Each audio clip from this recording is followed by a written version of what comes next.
Welcome to Wolverines Daily. Today on the show, Michigan is back in the spotlight, and it's not just about what's happening on the field.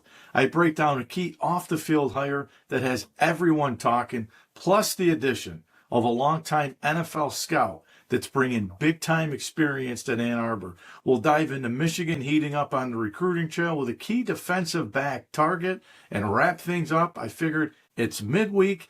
How about a fun segment of mailbag questions get us through the week? Let's get this thing started and talk some Michigan football. Once again, the Wolverines are back in the headlines again, and it's not just for what's happening on the field. They officially hired Natalia Benitez Hilton as the new director of football operations, replacing Aaron Dunstan. And let's break this down just a little bit because a lot of people probably didn't know who she was. I didn't really know who she was either until I took a deep dive. So the background is pretty unique. She started out as a student equipment manager at Utah back in 2020. She spent 2.5 years in that role and then worked closely with head coach Kyle Whittingham as his personal assistant for 4 years. Again, Utah is one of the most respected, disciplined programs in the country, but then she made the jump to the pro level. She left in 2025, worked with both the Utah Jazz and the Utah Mammoth organizations. So from a resume standpoint, you're looking at someone who's been at the college level, and she's also been at the professional sports level. Now that matters. However, that hire is being talked about, isn't just being talked about because of the experience. Fans are going crazy. Everywhere I turn to, everywhere I listen today, I'm hearing all fans that are up in arms again. It reminds them of the Sharon Moore, the scandal, the firing of Paige Shiver, which of course she just lost her job not too long ago. So now Michigan, already under heavy scrutiny, makes another major move in the operations department. And people are asking these questions. And I think they're legit questions. Is this a football decision? Is this a culture reset behind the scenes? Or is this Michigan trying to stabilize things after the controversy? Because when a program is in the spotlight like this, every move gets magnified. Now here's the reality. The director of football operations role is one of the most important jobs in the entire program. It's not about play calling. It's about everything else. Logistics, travel, organizational, internal structure, communication. This position is really the backbone of the program. So right now, Michigan just doesn't need somebody that's qualified. They need someone who can help restore order and trust internally within this program. And I think Hilton has that experience. She's been around strong leadership. She's seen how high-level programs operate. But this is Michigan. This is the Big Ten. This is the national spotlight every single week. So fair or not, she's stepping into a really pressure cooking situation. And the truth is this. The hire is going to be judged not just on performance, it's going to be judged on perception. Because right now, Michigan is just trying to win games. They are trying to build and control the narrative in this. So I think the bottom line is this. Michigan doesn't need to be in the headlines right now. They need stability. And this hire is either going to be the start of that, or it's just going to be another chapter in the history books that Michigan football that we're going to be talking about when we should be talking about what's happening on the field. Let's stay with Michigan football because, well, there's been a lot of noise around the football program lately. This move right here, this one's about football. The Wolverines are hiring longtime NFL scout Chris Pettit as the new assistant general manager, and this is a big-time addition to the program. We're talking a guy who spent over 20 years with the New York Giants, including serving time as the director of college scouting, which is a perfect fit for this position. And oh, by the way, he played a key role in building 2 Super Bowl championship teams. That's not hype. That's production at the highest level. And I think this is a statement hire for Kyle Whittingham, as we're starting to see more front office roles being hired at Michigan here. And that's the old regime being out. Whittingham's bringing in a lot of new people that are outside the box hires, which I think this is where it gets really interesting. He's not just your traditional scout, Pettit.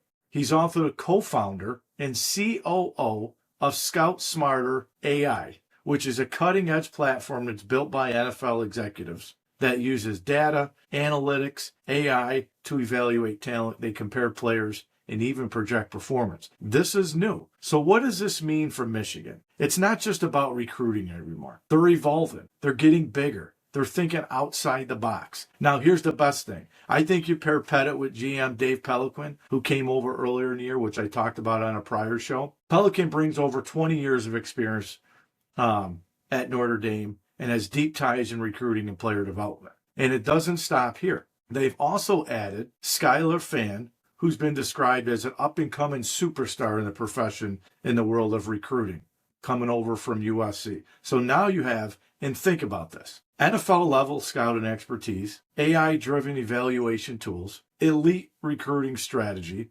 That's a serious front office with a lot of experience. So let's be real for a second, and I want you to think about this. This is the direction college football is going. This is no longer just about the coaches and playbooks. It's about personnel departments, data, and building a roster like it's an NFL franchise. Michigan is clearly turning in a new direction. So I'll ask this question and a couple of good questions to think about. Will this translate to wins on the field? Will it translate over right away? We'll find out sooner rather than later.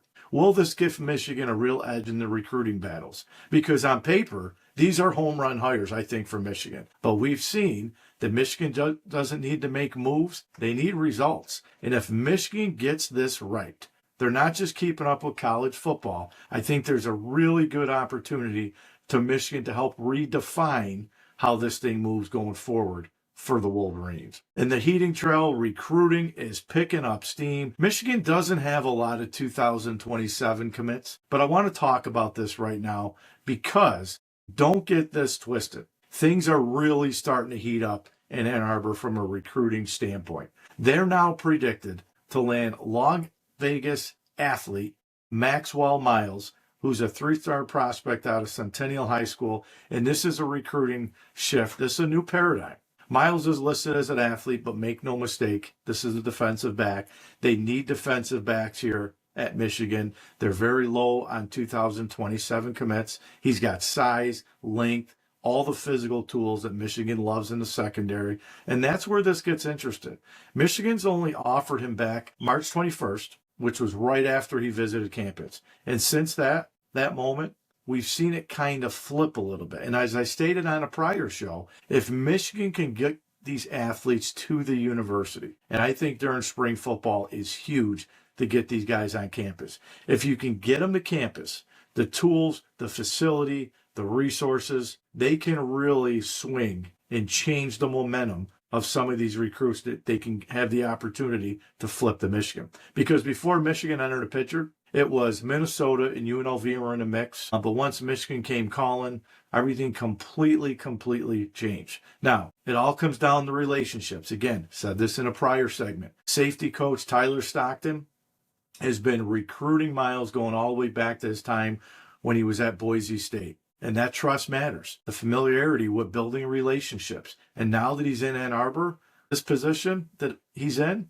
this helps big time to help Michigan recruit at a high level. So what are we seeing? Michigan's targeting the secondary hard, building size and athleticism on the back end, and stacking the momentum here early for the 2027 cycle. As I said, Michigan wins games in the trenches. The back end is where they're young, they're inexperienced, and now going out and the recruiting trail and landing some of these athletes is going to make them extremely dangerous. So it's not about was he there first. It's not about where he ended up right now. It's about Michigan closing the deal once they get these recruits on campus. And I look for more here in the next few weeks of 2027 commits to the recruiting class. I thought about this and I said, you know what? It's midweek. Let's do a fun fan segment, an audience segment. Let's switch it up a little bit. Time to have some fun on the Wolverine Daily podcast. This one's called Wolverine Rapid Fire. And if you're listening live or you're catching us on the playback, I want you to play along with me. No overthinking, just reactions.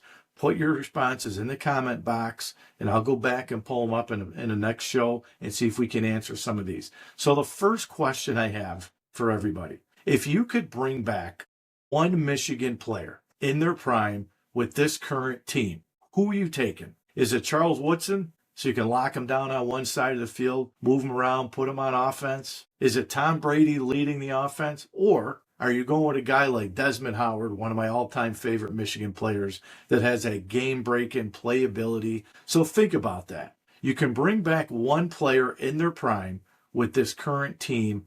Who are you taking? Because the answer says a lot about what you think this team is missing. So put your comments, your answer to this in the comment box. The second question I want you to think about. Biggest rival right now, who gets you more fired up? Is it Ohio State? Because, well, it's Ohio State. It's that last game of the season. Game's always at high noon on Fox. It's always Gus Johnson, Joe Cladd doing the game. Or is it Michigan State, where the games get chippy and personal because it's a battle of the state of Michigan? Be honest. Which runs you in your week if they lose? I can tell you mine. I live with an Ohio State fan, so mine is definitely Ohio State. But think about that. Ohio State or Michigan? Be honest in your responses. The third question and the final question I want you to think about, and this is the big one. What's the one thing that Michigan needs most this season? Is it more explosive offense? Is it a lockdown defense? Or consistency week to week? Because that answer might determine how far this team really goes this coming year and how far beyond this year they go. So would you rather pick that, or are you going back and saying, maybe it's the defense, maybe it's the offense? What do you think? Put your response down in the comment box and drop your answers. Argue with your friends. Remember, being a Michigan fan isn't just watching football. It's about living it every single day. So make sure, put your comments down in the comment box, and I will try to pull over as many of the responses as I can to those questions and answers. That's going to do it today's Wolverine Daily. I'm your coach, Rocky Crigliano. Thanks for being part of the Michigan football conversation. Make sure to hit subscribe, share the channel with fellow Wolverine fans, and remember, championship culture never takes a day off. Go Blue.